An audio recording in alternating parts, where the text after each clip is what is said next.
तनिक सोचिए महाराज, पांडु आपके भाई थे और देवी कुंती अभी भी हस्तिनापुर में निवास करती है। तो क्या हम उनसे अपने पौत्र के विवाह में सम्मिलित होने का अधिकार छीन सकते हैं महाराज? देवी कुंती के लिए हमें इस विवाह में अवश्य जाना होगा महाराज।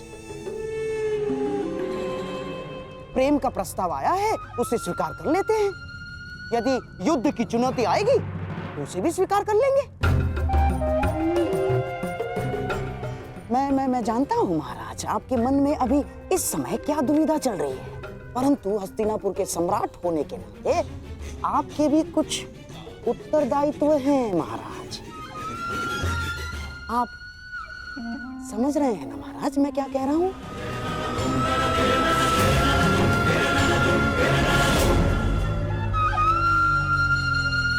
तो ठीक है, हम इस विवाह में अवश्य जाएंगे।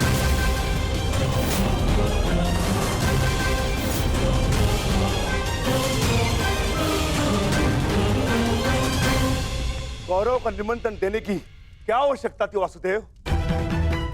क्योंकि कौरव तुम्हारे संबंधी हैं विकोदर, और हमने निमंत्रण केवल कौरवों को नहीं हस्तिनापुर को भेजा है, जहां तुम्हारी माता है, पितामह है। इतने वर्षों के पश्चात भी भीम को अपने क्रोध पर नियंत्रण करना नहीं आया।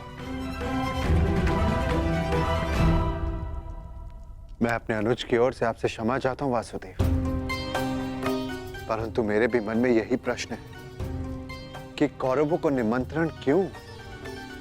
और अब भी मेरा उत्तर वही रहेगा युधिष्ठिर, कि कौरव तुम्हारे संबंधी हैं।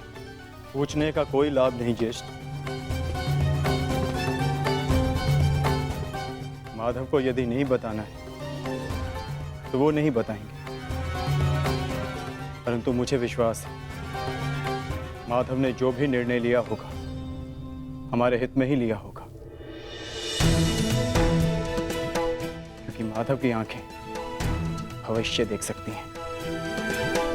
यदि विश्वास है पार्थ, तो आगे बढ़ो, विवाह की तैयारी करो, क्योंकि समय कम है और कार्य अधिक शेष है।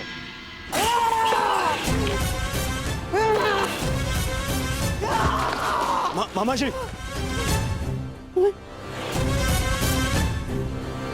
तुम्हें क्या लगता है ये निमंत्रण मैंने बड़े आनंद से स्वीकार किया है? ये लगता है तुम्हें? मेरे मन से पूछो, मेरी आंखों में देखो दुर्योधन, तुम्हें उत्तर मिल जाएगा। कितना बड़ा अपमान है ये निमंत्रण मेरे लिए, ये निमंत्रण। परंतु यदि इतना बड़ा अपमान था मामाश्री, तो निमंत्रण स्वीकार क्यों किया मामाश्री? क्योंकि एक अपमान का उत्तर देने के लिए अपमान को स्वीकारना पड़ता है दुर्योधन। ये विवाह, ये संबंध, ये निमंत्रण मेरे लिए उस कृष्ण का प्रहार है दुर्योधन। प्रहार, बड़ा दुखदायी प्रहार है, और उस प्रहार का उत्तर देने मुझे जाना होगा दुर्योधन। और मैं जाऊंगा। तुम खड़े क्यों हो? तुम बैठो, मैं जाऊंगा। मैं जाऊंगा। मैं कुछ समझ नहीं पा रहा हूं मामाश्री। उस छलिए ने मुझे हरा दिया दुर्योधन। मैं हार गया। हमने दिग्विजय करके उन्हें मित्र विहीन कर दिया। द्वारका में महाबली बलराम के साथ संधि करके हमने उन्हें आशा विहीन कर दिया। परंतु उस छलिए ने एक ही क्षण में पांडवों को वो सब कुछ दे दिया जो हमने उनसे छीना था दुर्योधन। इस विवाह से उस वासुदेव ने उन पांडवों को राज्य, मित्र, आशा सब कुछ दे दिया। सब कुछ दे दिया दुर्योधन।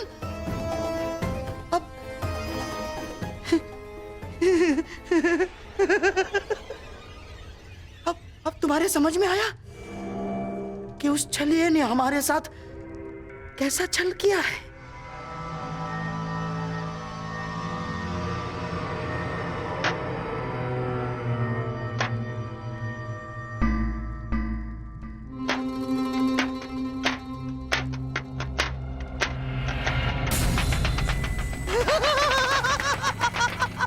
साम ताम दंड भेद युक्ति कपट छल कुचक्र षड्यंत्र, कुछ भी प्रयोग करके मैंने इस विवाह को अपशकुन न बनाया तो मेरा भी नाम शकुन ही नहीं।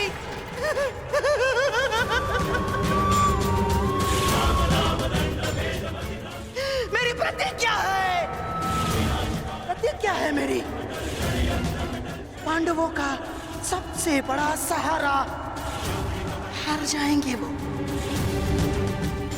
उस छलिए को शकुनी का उत्तर मिलेगा दुर्योधन, इसे विवाह में मिलेगा।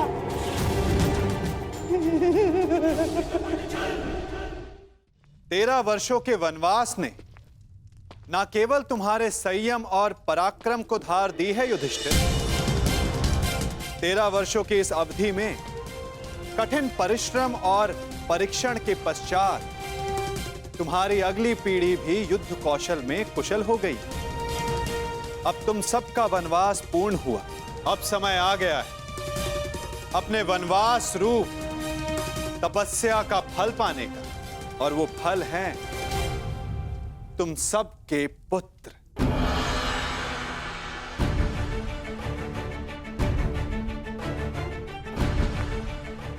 सर्वप्रथम प्रस्तुत है युधिष्ठिर पुत्र प्रतिविंध्य।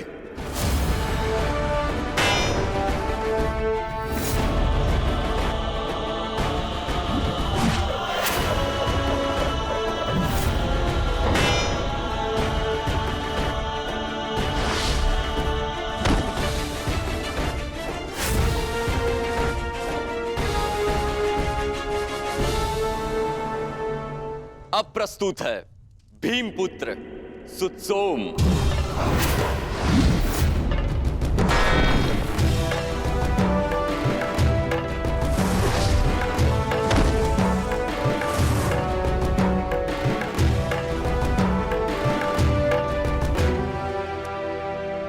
अगला शूर है गांडीवधारी अर्जुन का सुपुत्र शुतकर्म।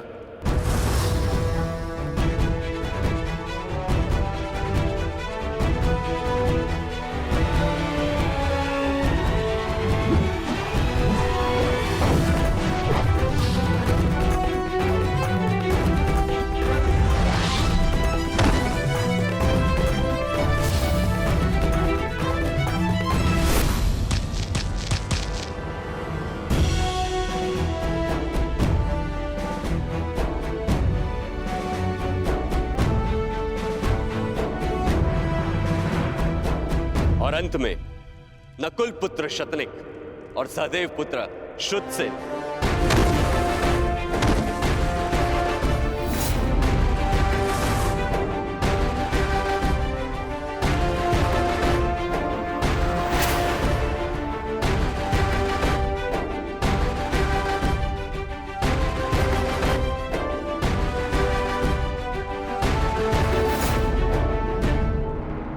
और अब प्रस्तुत होने जा रहा है वो योद्धा जिसने युधिष्ठिर का धर्म भी सीखा है, जिसमें भीम जैसा बल भी है, नकुल की एकाग्रता और सहदेव की चपलता, और धनुर्विद्या में अर्जुन जैसी निपुणता। वो है अर्जुन पुत्र महायोद्धा अभिमन्यु।